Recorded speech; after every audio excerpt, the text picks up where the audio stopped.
Hello and welcome to the Double Exposure. My name is Jayanth Sharma and I am the CEO and co-founder of Toehold.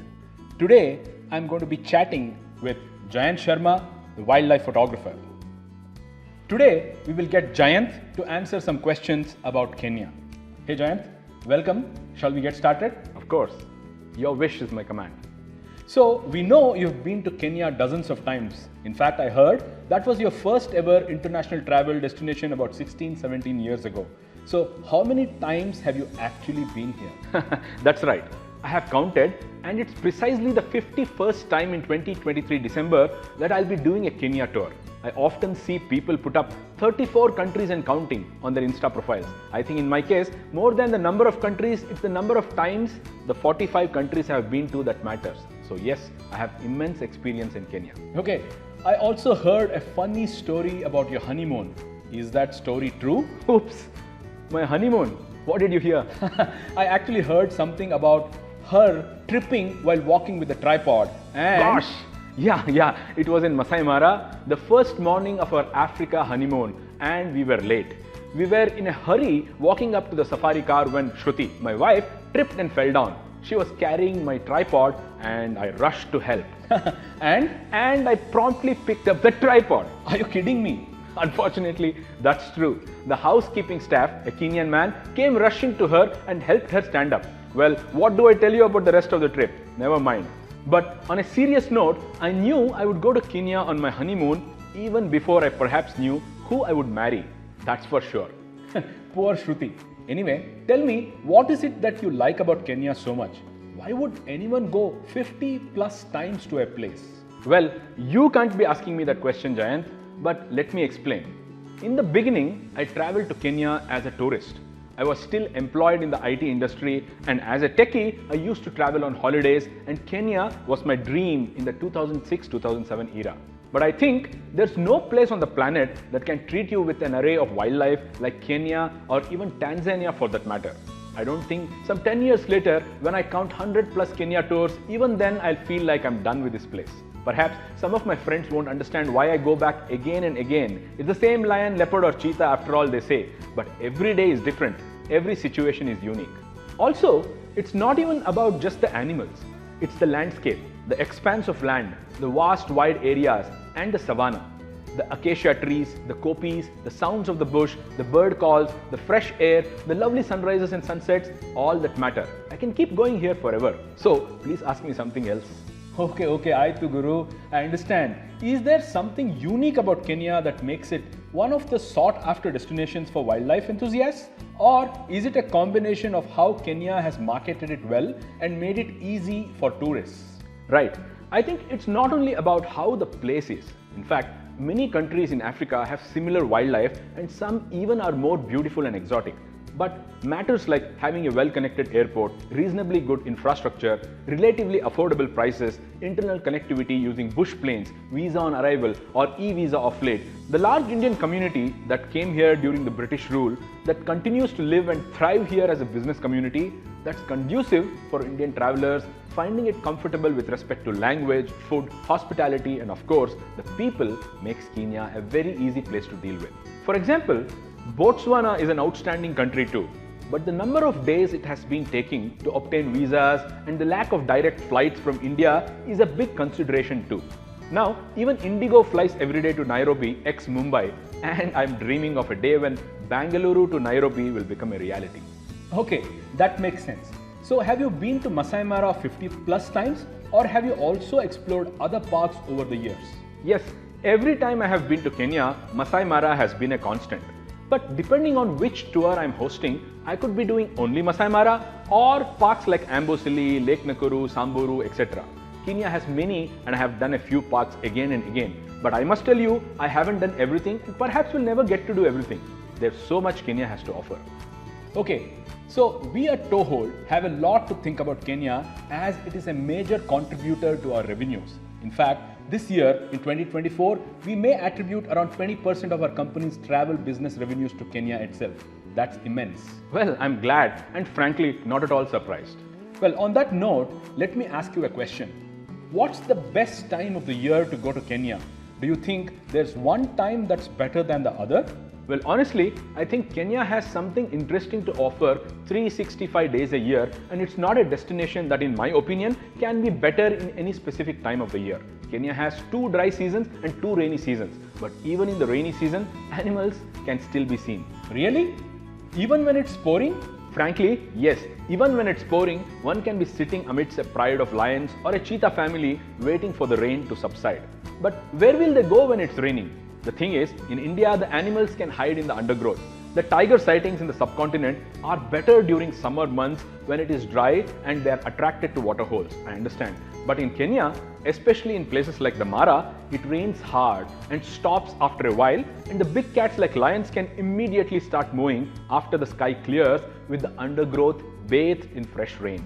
So Kenya has 2 rainy seasons, the long rains in March, April, May, and the short rain in October and November. The dry seasons are December to March and July to October. So you're saying it's okay to go to Kenya any day of the year? Absolutely. Let me explain the tourism industry's view on this. July, August is usually the summer in the US and Europe. So that's also the month when the annual wildebeest migration can be seen in Masai Mara, Kenya. But the wildebeest can be seen every single day at some place in the Serengeti ecosystem. It's just in July, August, September they are in Kenya's Masai Mara. But in other parts of the year, they are in different parts of the ecosystem. For example, in Jan and Feb, they are abundant in the Ngorongoro conservation areas due to conservancy. That is in Tanzania. In April, May and early June, they are in the central and northern Serengeti. And in July to October season, as I said, they are in the Mara. That means, technically, any day of the year, if one needs to see the herds, they can get it at some place within the Serengeti ecosystem. There you go. Exactly. Depending on the time of the year, we can find them at some place for sure. So, because of the West, the tourism industry has 3 main seasons for Kenya. Peak season, that's July to September. High season, that's December. Off season or shoulder season during other months. I think a lot of ignorant people see this and think it's not a good idea to go to Kenya when it's not the best time. And what's the best is a subjective opinion. If Toehold does only 1 tour in a year in August, we can write a blog saying why August is the best time of the year to go to Kenya, and that will show up when people search when is the best time to go to Kenya. I agree, it's a great time to see the wildebeest migration, but that's not everything. In fact, there are a lot of not so nice things about the peak season. And that is? Sure, let me explain. As I said, it's a season that coincides with the American and European summer vacations. That means the number of tourists coming from Europe and America will increase multifold. That simply means it's crowded. Secondly, this is definitely the most expensive time of the year to get to Kenya. The park fees, lodges, everything is selling at their peak rates because this is their prime time. But I can't believe this peak time has anything to do with it being the best time, as I said. Right. Our own July, August, September tours are much more expensive compared to our May and December tours, right? Right. That's because the national park increases their per person per day price to almost twice, and then lodges also charge maximum during the peak season. So, what's your favorite time of the year then? May last week is my favorite time. I'll explain why. There are many reasons. Number one, it's still considered off season and the rates are better than July to December. There's less crowd. The park is green after long rains, which means a lovely contrast between the big cats and the greenery.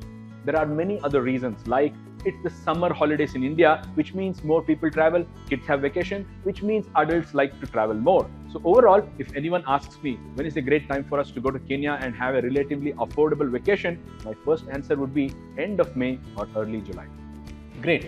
Can you please explain the different photo tours we have and different tours we have for wildlife enthusiasts who may not be into photography? What do we offer them? Absolutely. While Toehold is a well-known brand for photography tours, our non-photography tours, as a part of our offering, are aimed at anyone interested in wildlife, not necessarily into photography. We operate tours to Kenya and Tanzania in the following months. In February and March every year, we operate the Endless Plains, a photography tour to Tanzania, which is aimed at the wildebeest carving. And this is actually the tour which focuses on the migration that is now in Tanzania during this time of the year. Next, we have our May Kenya tour, which we call Harvest in the Savannah, which is a week-long photo tour with a 2-night extension that allows photographers to extend their stay in the Mara. This tour starts on day 1 in Nairobi as we travel to parks like Amboseli and Lake Nakuru for 2 nights each before we enter the Masai Mara for 3 nights for the standard tour, along with the 2-night extension as I mentioned earlier. Lovely. Do we also have tours during this time for the wildlife enthusiasts and not photographers as well? Yes, we operate the exact same itinerary for wildlifers who may not be interested in photography, or let me say, who may not mind lesser space in the car as more people are accommodated in the safari vehicle. On this tour we call the Best of Kenya, which is a standard 7-night itinerary, again just like the photography tour, covering Amboseli, Lake Nakuru and Masai Mara. So, what's different about this tour? How is it different from the photography tour? I'll tell you. See, the park is the same. The place of stay is the same. The safari also is the same. But the style in which we do this is entirely different. There are only 3 passengers in a Land Cruiser for the photography tour, while there are 6 in the group tour. There is no photography instruction and guidance for the group tour, while a skipper like myself or some of our colleagues will be hopping between safari cars in the photography tour. The photo tour costs more for these reasons, and we recommend photography enthusiasts to not go on the group tour, though they can technically capture photographs even while on these tours. But the experience of a skipper positioning the car, giving behind the scene advisory live in front of the subject is worth every penny in my opinion. I'm proud we do that. Please tell us about other tours like the Great Migration and Big Cat Week. Yes, surely. I was about to come to that. The Great Migration is probably a tour that needs no explanation or introduction. Everyone who watches Discovery or Nat Geo knows about it. So the migration tour can happen anytime between July to September in the peak season. It's usually a week-long stay only in Masai Mara. Oh, why don't we go to any other park? Simple. Why is this a peak season? Because of the migration, right? Right. So where is the migration? Where are the herds? Masai Mara, obviously. So why would we pay 30-40% more to take people to parks like Amboseli and Lake Nakuru, which also charge peak season rates because of the magic happening at Masai Mara? So why go here when there's not much of a speciality? Makes sense. So the Great Migration is a Masai Mara only tour which can be done as a photo tour or as a group tour. Again, a tour with lesser space in the car due to more number of co-passengers. Nevertheless, the same Masai Mara experience. Remember, our group tours are relatively cheaper. Well, in that case, what if someone is a photographer and they want to go on the group tour? I understand. I don't think it's a good idea because you don't get both sides of the window when there are more people. Also, there are other reasons to consider. The group tour is a wildlife-centric tour, not a photography-centric tour. So, they don't care about light, angle, creativity, positioning as much as a photographer cares. Having said that, if you don't mind tolerating these disadvantages for photography, you're welcome to join our group tour as well. But please don't complain if the rest of the group didn't wait as long as the photographers did for that leopard to climb down the tree. You can't have the cake and eat it too. Leopard on tree. Makes sense. What's the Big Cat Week and why do we call it so? Big Cat Week. Frankly, it's just a name because it makes sense. We encourage people who are going to Kenya for the first time to go to the May Harvest in the Savannah or the Best of Kenya tour. That covers 3 national parks. But our Big Cat Week, like the Great Migration Photo Tour, is a Masai Mara only tour. We usually get people who are second-time visitors to Africa on this tour who are not as much interested in the giraffes, zebras, hippos, etc. on the tour as much as they're interested in focusing on big cats. Okay, do you mean we never stop for the lesser mortals like zebras? No, that's not what I meant. It simply means we focus more on the big cat encounters and we prefer having people who are experienced in Kenya to make the best of this photo tour. We also operate this during Christmas where a group tour we host is called the Big Cat Party. People actually ask me if this is a good time of the year to go to Kenya, and I tell them I have begun the new year every year since 2015 in Masai Mara, except for 21 and 22. It's my favorite place to be during the end of the year and the beginning of the year. To see the African sunrise on the 1st of January is a different feeling. I'm sure. Well, what do these tours cost? How much do we actually charge? Boss, I'd not like to answer this question in the video as I expect this video to stand the test of time. But the cost varies and will keep changing. So I'd request viewers to follow the link in the description or get to toehold.in/Kenya to see everything that we have to offer here in Kenya. Well, honestly, that's a good idea. Last question. How does one get to Kenya and what are the prerequisites? That's a good question. Depending on where people are flying from, they can either fly airlines like Kenya Airways or Indigo via Mumbai or Emirates, Qatar, Air Arabia, etc. via the Middle East. People traveling from different parts of the world can connect to Nairobi via many airlines traveling from Europe or the Middle East. Personally speaking, as I travel from Bangalore, I fly Emirates, but many of our guests fly Indigo or Kenya Airways these days. Immigration laws suggest we obtain a yellow fever vaccination along with the polio vaccination before departing India. Apart from that, I don't think there's anything much to worry about, including the visa that's easy to get online. Fantastic.